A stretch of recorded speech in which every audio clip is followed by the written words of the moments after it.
ఖర్చులు పెరిగిపోతున్నాయి, దిగుబడులు తగ్గిపోతున్నాయి, మద్దతు ధరలు పడిపోతున్నాయి. ఏ రైతును కదిపినా చెప్పే మాటలివే. ఆదాయం కాదు, కనీసం పెట్టుబడులు తిరిగి రావడం లేదని అంతా వాపోతున్నారు.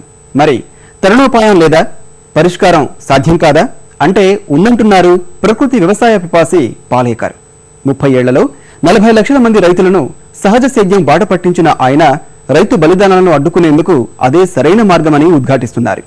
సేద్యం గిట్టుబాటు కావాలంటే పెట్టుబడి లేని విధానమే మేలంటున్నారు.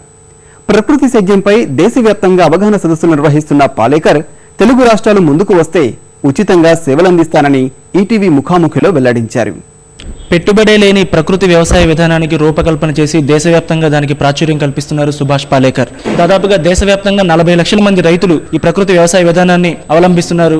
ఈ ప్రకృతి వ్యవసాయ విధానంపై రైతులకు అవగాహన కల్పించడం కోసం విశాఖపట్నం వచ్చారు సుభాష్ పాలేకర్. ఆయనతో మాట్లాడడం ద్వారా వ్యవసాయ విధానం గురించి మరిన్ని వివరాలు తెలుసుకునే ప్రయత్నం చేద్దాం. In India farmers are generous about the high yielding crop. In that case, how do we promote this zero based natural farming? Basically, this concept that the hybrid varieties are high yielding varieties totally wrong, because I have taken the trials. I have sown the seed of the hybrid seed in 1 acre and sown the local seed in 1 acre. I have not utilized any chemical fertilizer manure. No, only I have sown the seed and cut down. And result was fantastic that hybrid seed was given only 5 quintal per acre, local seed has given 7 quintal per acre.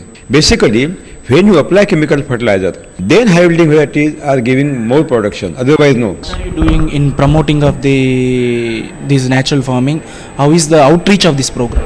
If government will not accept this technology, zero based natural farming, future generation will not survive, because by means of the development process, the natural resources, we are destroying the natural resources very speedily, and future generation will not get the natural resources. Outreach of this program, that we have to stop the number one, suicide of the farmers. 7 lakh farmers are committed suicide in India. No single farmer has committed suicide who is practicing my technology, zero natural farming.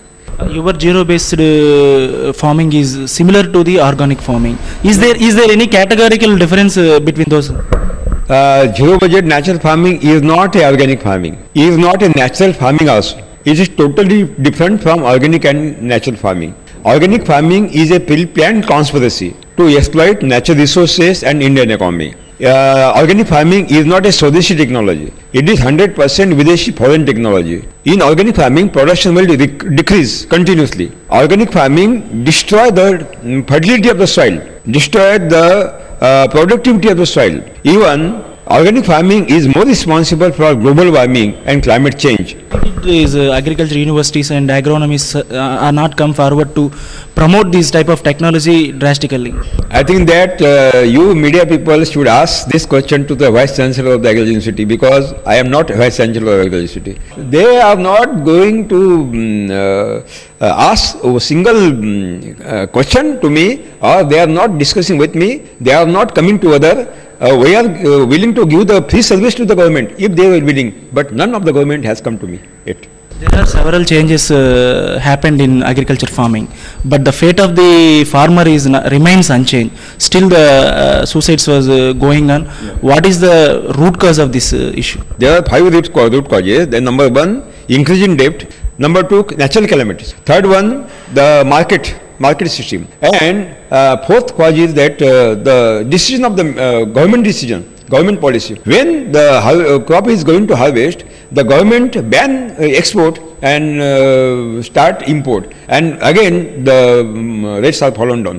So finally, what is your appeal to the government to adopt this technology? I am appealing to government of Andhra Pradesh and Telangana, and even for Mr. Modi ji also. So I will suggest to government to accept this technology policy. We are willing, if they want, my free services to government of Andhra Pradesh, Telangana and India. దేశ ఆహార కొరతను తీర్చడానికి పెట్టుబడి లేని ప్రకృతి వ్యవసాయ విధానమే సరైనమని సుభాష్ పాలేకర్ చెప్తున్నారు. ప్రభుత్వం జాతీయ స్థాయిలో ఈ విధానాన్ని అమలు పరచాలని ఆయన ప్రభుత్వాన్ని కోరుతున్నారు. ఆంధ్రప్రదేశ్, తెలంగాణ ప్రభుత్వాలు కోరితే ప్రకృతి వ్యవసాయ విధానాన్ని ఈ 2 రాష్ట్రాల్లో అమలు చేయడానికి ఉచితంగా సేవలు అందిస్తానని కూడా వివరిస్తున్నారు. విశాఖపట్నం నుంచి కెమెరామెన్ రెహమాన్తో నాగేశ్వరరావు, ఈటీవీ న్యూస్.